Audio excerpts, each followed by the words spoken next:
자, 여러분 안녕하세요. 트루컬러입니다. 오늘은 제가 예전부터 말씀드렸던 주파수 분리에 관한 영상을 한번 만들어 봤습니다. 이번 영상은 주파수 분리를 하는 이유와 방법, 그리고 주파수 분리의 원리까지 한번 설명을 드리도록 하겠습니다. 그리고 영상을 두 개로 나눠서 이번 영상에서는 이제 방법까지만 설명을 하고, 다음 영상에서는 원리를 한번 설명을 드리도록 하겠습니다. 사실 요즘 시대에서 주파수 분리는 그렇게 고급 기술이 아닙니다. 이게 개발된 지도 좀 오래되기도 했고, 덕질판 같은 경우는 또 시간이 갈수록 보정이 상향 평준화되는 느낌이 있다 보니까 알 사람들은 다 아는 그런 기술이 되었죠. 그럼에도 불구하고 사용법만 알거나 그 사용법마저도 제대로 모르는 분들이 많더라고요. 자, 그러면은 지금부터 주파수 분리를 왜 하는지 일단 알아봅시다. 주파수 분리를 왜 하는지 알려면 간단하게 원리를 짚고 넘어가 줘야 됩니다. 심화된 원리는 다음 영상에서 다루도록 하고, 간단하게만 한번 알아봅시다. 주파수 분리 보정은 말 그대로의 해석이 필요합니다. 사진의 성분에는 고주파 성분과 저주파 성분이 있는데, 간단하게 말하면 고주파는 선, 이런 안경테 같은 이런 선을 말하고요. 그리고 저주파는 이런 피부 같은 면을 말한다고 이해하시면 될 것 같습니다. 이 고주파와 저주파를 서로 분리하여 보정하는 것을 주파수 분리 보정이라고 하는데, 이걸 왜 분리를 해야 될까요? 그건 바로 고주파의 선에 해당하는 피부 질감을 남기고, 그리고 피부면을, 저주파인 피부면을 고르게 만들어주기 위해서입니다. 피부 질감을 남긴다는 게 이 주파수 분리의 가장 큰 목적입니다. 자, 여기까지만 간단하게 설명을 하고 방법으로 한번 넘어가 보겠습니다. 자, 이제 주파수 분리를 하는 방법에 대해서 알아봐야겠죠. 주파수 분리를 처음 공부하시는 분들은 기존에 사용하셨던 보정보다 조금 더 복잡하게 느껴질 수가 있습니다. 하지만 제가 다음 영상에서 설명드릴 원리까지 이해를 하시면은 좀 더 쉽게 느껴지실 수 있을 거예요. 자, 이제 레이어를 두 개를 복사를 해주고요. 이제 아래 레이어에는 이름을 저주파로, 위에 레이어에는 이름을 고주파로 일단 바꾸고 시작을 해보겠습니다. 그리고 위에 레이어, 이 고주파 레이어에 눈을 꺼주시고요. 그리고 아래 레이어를 선택한 후에 가우시안 블러를 넣어줍니다. 필터에서 블러, 가우시안 블러를 넣어주고요. 이 넣는 값 같은 경우에는 값이 딱히 정해져 있진 않아요. 이게 얼마를 넣어야 딱 적당한 값이다 라는 측정법을 제가 예전에 본 적은 있는데, 그 방법까지 사용하면 너무 할 게 많아지고 좀 복잡하고 이래가지고 저 같은 경우는 그냥 눈을 보고 보통 판단하는 편입니다. 보통 그래서 저는 가우시안 블러를 1을 준 다음에 이제 2, 3 이런 식으로 올라가면서 눈의 표현을 이렇게 보는데, 저는 보통 2에서 3 올라갈 때 좀 더 많이 뭉개진다고 이렇게 느껴져가지고 보통 2에서 3의 값을 주는 편입니다. 그래서 저는 이번에는 2.5를 줄게요. 그리고 이 가우시안 블러 값을 얼마나 넣어도 상관은 없는데, 너무 크게 주면은 값이 적을 때보다 오히려 이 주파수 분리 완성 후에 질감이 더 많이 보이게 되는데, 이 이유는 이제 다음 영상에서 설명드릴 적용 공식 때문입니다. 그리고 값을 크게 주면은 실질적으로 이제 우리가 이따가 적용시킬 때 가우시안 블러의 값이 너무 커져가지고 적용이 힘들 수가 있으니까, 가급적이면은 좀 작은 값, 5 미만의 작은 값을 사용하시길 바랍니다. 자, 이제 블러를 넣었으면은 고주파 레이어를 이제 보이게 만들어 주시고요. 그리고 선택을 해줍니다. 그리고 이미지 탭에서 이제 이미지 적용, 어플라이 이미지를 클릭을 해 주시고요. 그리고 나면은 이제 기본적으로 이렇게 돼 있을 거예요. 이렇게 돼 있을 건데, 우리는 이제 레이어를 이제 저주파로 바꿔줄 겁니다. 이 레이어는 항상 가우시안 블러를 먹인, 방금 전에 가우시안 블러를 먹인 저주파 레이어로 바꿔주셔야 되고요. 그리고 블렌딩 같은 경우는 여기 서브트랙트, 빼기로 바꿔줍니다. 그리고 아마 기본 세팅이 이렇게 1에 0일 거예요. 근데 1에 0인 거를 2에 128로 바꿔줍니다. 이렇게 되면은 지금 회색인 바탕에 이런 식으로 고주파 영역이, 아까 설명드렸던 고주파 영역이 이렇게 희끗희끗하게 남아있는 모습이 보이죠? 이 상태에서 바로 OK를 눌러주시고요. 이 고주파 레이어의 블렌딩 모드를 여기 리니어 라이트, 선형 라이트로 바꿔줍니다.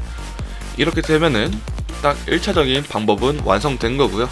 이 상태에서 그룹을 묶어서 전후를 비교를 해보면은 이제 이전에 놨던 원본 상태의 레이어와 똑같아야 됩니다. 이 똑같은 게 일단 기본적인 단계예요. 자, 이제 그룹을 펼쳐준 다음에 저주파 레이어를, 이제 가우시안 블러를 먹인 저주파 레이어를 선택을 해 주시고요. 그리고 이제 올가미를, L을 눌러서 올가미를 클릭을 해줍니다. 선택을 해주고 페더 값 같은 경우를 저는 보통 10에서 15 정도로 놓는데, 이제 그거는 사진의 크기 따라 달라요. 인물이 작게 나왔으면은 페더 값도 작게 놓고, 크게 나왔으면은 페더 값도 크게 주시면 됩니다. 그리고 좁은 영역과 큰 영역을 할 때도 마찬가지로 좁은 영역에서는 페더 값을 작게, 큰 영역에서는 페더 값을 크게 해서 주시면 됩니다.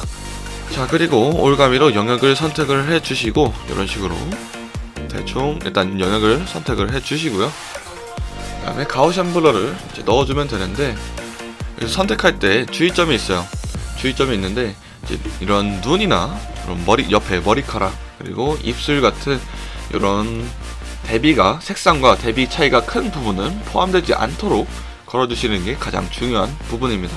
얼굴에서 밝은 부분과 어두운 부분을 이렇게 같이 걸어주시는 거는, 이런 식으로 밝은 부분과 어두운 부분을 이렇게 같이 걸어주시는 거는 상관이 없지만, 이렇게 뭐 색상 차이가 좀 많이 나는 부분을 한 번에 걸어주는 거는 문제가 되니까, 이런 부분은 옆에를 선택할 때는 페더 값의 영역까지, 이런 식으로 페더 값의 영역까지 생각을 해서 선택을 해주시면 되겠습니다. 만약에 포함되게 선택하면 어떻게 되냐면, 이런 식으로 입술을 먼저 선택을 해보면은 이런 식으로 값을 넣었을 때 입술 값이, 입술 색이 이렇게 번지죠.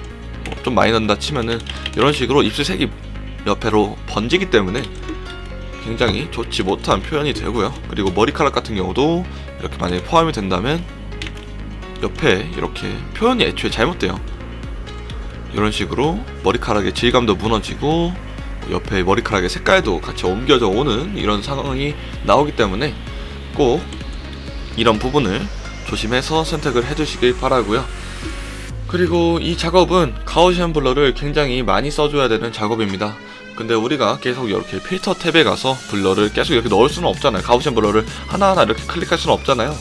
그래서 저 같은 경우는 가우시안 블러를 단축키를 지정해서 사용하는 편인데, 단축키 지정은 에디트 탭에 키보드 쇼컷에 들어가면 있습니다. 그리고 여기에서 키보드 쇼컷 탭에서 이 쇼컷 4를 애플리케이션 메뉴로 바꿔주시고요. 한글판에서는 요거는 응용 메뉴예요. 그리고 필터 탭에 내려서 블러, 가우시안 블러를 이제 여기 누르고 쇼컷을 선택을 해주시면 됩니다. 이거 같은 경우는 한글판은 가나다 준이라서 히읗이니까 맨 밑에 있을 거예요. 이거 참고하시고 그대로 원하는 값으로 선택해 주시면 됩니다. 이게 어지간한 단축키는 다 설정이 돼 있어가지고 뭐만 하면은 선택된 단축키라고 막 이렇게 나오는데, 만약에 진짜 막 3D나 막 이런 진짜 쓸데없는 단축키면은 그냥 무시하고 선택하셔도 상관없습니다. 자, 이제 이 사진에서 주파수 분리를 적용시켜 봐야겠죠. 제가 어떤 식으로 영역을 잡고 어떤 값을 넣는지 한번 잘 봐주시기 바래요. 자, 저 같은 경우는 이렇게 그림자를 피해서 이렇게 넣어줄 거고요. 저는 보통 10에서 15 정도를 많이 사용하는 편입니다. 뭐 8, 10, 15 이런 값들을 많이 사용하고요. 이렇게 영역 빗나가주고 목도 이런 식으로 해주고요. 그리고 뭐 이쪽에도 이렇게 가까이서 보면 딱 느껴지는 게 피부 톤이 굉장히 울퉁불퉁한 그림자들까지 한 번에 고르게 펴진다는 것을 보실 수 있어요. 이런 식으로 한 번에 싹 펴버리고 여기 라인도 살짝 이렇게 줘버리고요. 여기도 마찬가지로, 네, 이런 식으로 주파수 분리를 진행하면 됩니다. 저 같은 경우는 이거는 굉장히 약식으로 간단하게 한번 진행을 해봤고요.